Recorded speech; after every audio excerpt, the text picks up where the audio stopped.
சுரக்காயை சாப்பிடாதவங்களுக்கு கூட இன்றைக்கி சாப்பிட வைக்க போகிறோம். வாங்க சுரக்காய் தோசை எப்படி பண்ணலான்னு பார்க்கலாம்.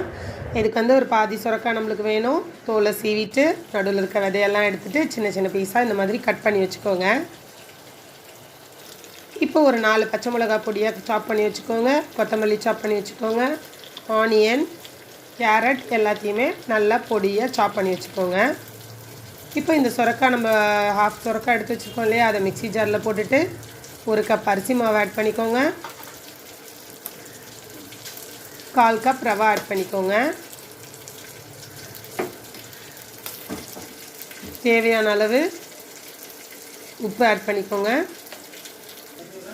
இப்போ மிக்ஸி ஜாரில் கொஞ்சம் தண்ணி ஆட் பண்ணி நல்லா நைஸாக பேஸ்ட் மாதிரி அரைச்சி எடுத்துக்கோங்க.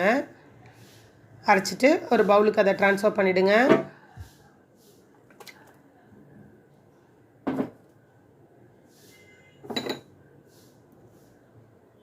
இப்போ கேரட் நம்ம கட் பண்ணது,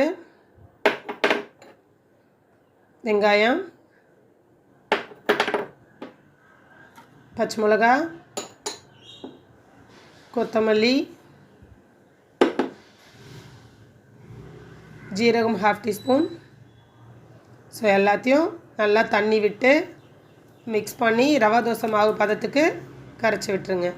இந்த மாவை நீங்கள் ஒரு 5லேருந்து 10 நிமிஷம் வச்சுட்டும் தோசை ஊற்றலாம். இமீடியட்டாக வேணாலும் தோசை ஊற்றலாம். கெஸ்ட்டு வந்துட்டாங்க அப்படின்னா கூட சடனாக இதை ரெடி பண்ணி மாவு இல்லைனா கூட நம்ம தோசை ஊற்றலாம்.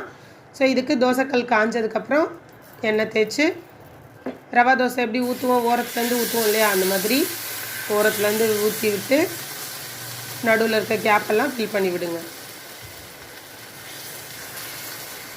விட்டுட்டு சுற்றி எண்ணெய் விட்டுட்டு